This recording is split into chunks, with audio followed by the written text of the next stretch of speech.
Hello दोस्तों, finally Bihar board ने आपके प्रैक्टिस को 4 चांद लगाने के लिए अपना ऑफिशियल मॉडल सेट लॉन्च कर दिया। तो आज हम लोग इसे सॉल्व करेंगे, इसके ऑब्जेक्टिव क्वेश्चन को। तो चलो शुरू करते हैं।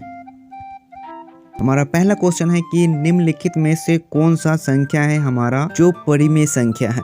तो अगर आप इसे देखो तो ऑप्शन नंबर ए है हमारा, जो कि होगा एक अपरिमेय संख्या, क्योंकि ये अपरिमेय संख्या का योग है। यहाँ से ऑप्शन नंबर बी भी हमारा रॉन्ग है, ऑप्शन नंबर सी भी, एंड ऑप्शन नंबर सी बिल्कुल सही है, क्योंकि यहाँ पर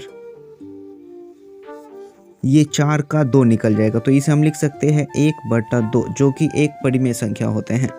क्वेश्चन नंबर 2, अगर आपने हमारा ये वीडियो को देखा होगा तो आपको पता है कि इसका आंसर क्या होगा। इसमें हमें बताना है कि विषम पूर्णांक कौन सा है, विषम पूर्णांक का रूप बताएं।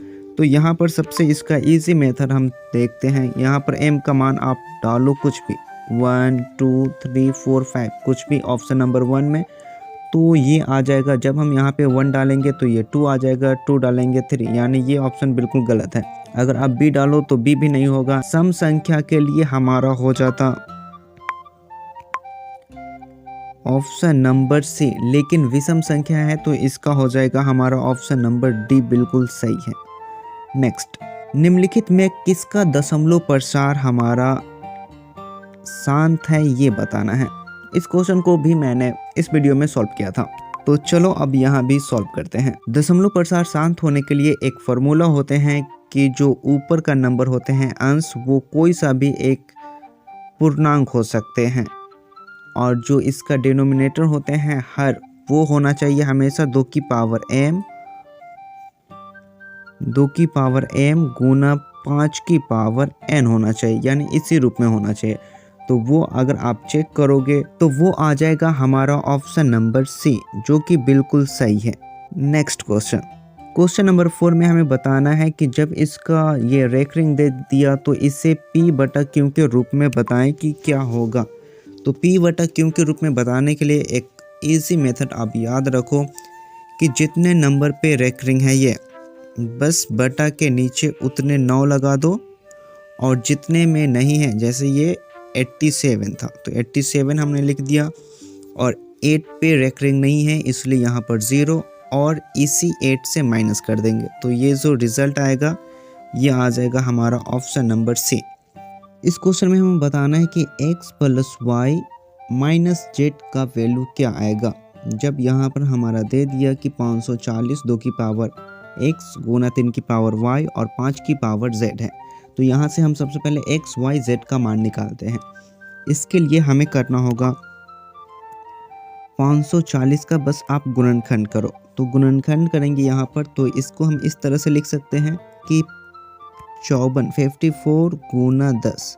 अब ये जो 54 होते हैं ये होते हैं 2 गुना 27, और 27 होते हैं 3 की पावर 3, और 10 को हम लिख सकते हैं 2 गुना 5, जो कि 5 हो जाएगा 5 की पावर 1, यानी यहाँ से हमें जो इसको हम लिख सकते हैं इस तरह से 2 की पावर 2 गुना 3 की पावर 3 गुना 5 की पावर 1, यानी जो हमारा x है इसका वैल्यू आ गया 2, और जो हमारा y है इसका वैल्यू हमें मिला 3, और जो हमारा z है इसका वैल्यू हमें मिला 1। तो यहाँ x + y, x का मान है 2 और y का मान है 3, यानी ये आ गया हमारा 5, और z का मान है 1, जो कि घटाने पे 4, यानी ऑप्शन नंबर ए बिल्कुल सही है।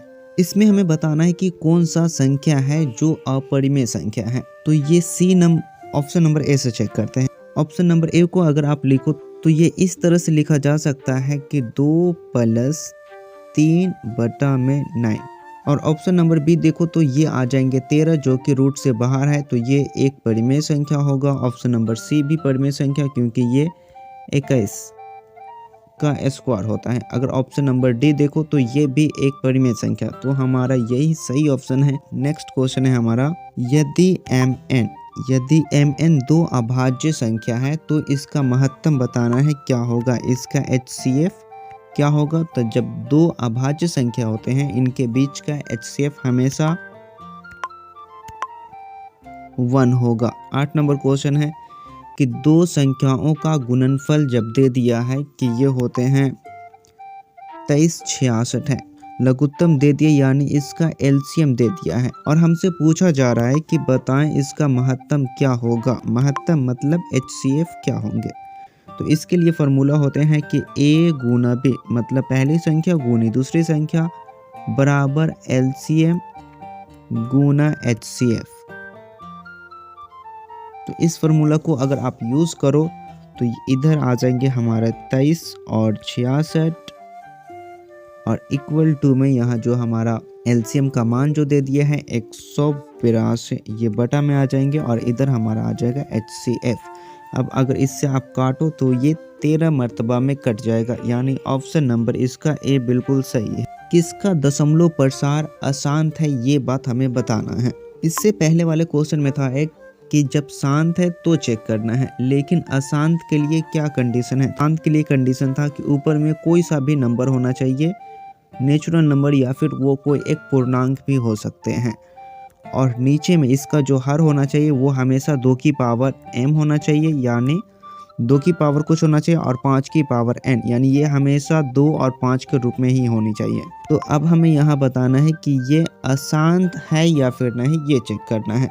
तो इसके लिए हम बोलेंगे कि जो इस कंडीशन को फॉलो नहीं करेगा वो हो जाएगा हमारा अशांत हो जाएगा। तो ऑप्शन नंबर ए से चेक करते हैं। ऑप्शन नंबर ए को आप चेक करो तो ये आ जाएगा हमारा 11 और इसके नीचे हम 40 को लिख सकते हैं 5 गुना 8 जो कि 8 हो जाएंगे 2 की पावर 3 और 5 हो जाएगा, तो ये हो जाएगा हमारा शांत हो जाएगा। ऑप्शन नंबर बी में भी सेम सिचुएशन है, तो इसे हम लिख सकते हैं 16 गुना 10। 16 गुना 10 इसको लिख सकते हैं जो कि 16 हो जाएंगे 4 यानी 2 की पावर 4 और 10 हो जाएंगे 2 गुना 5 यानी ये भी हमारा होगा। ऑप्शन नंबर सी भी होगा, लेकिन ऑप्शन नंबर डी है, ये ऑप्शन नंबर डी हमारा होगा अशांत। इसका दशमलव प्रसार अशांत होगा।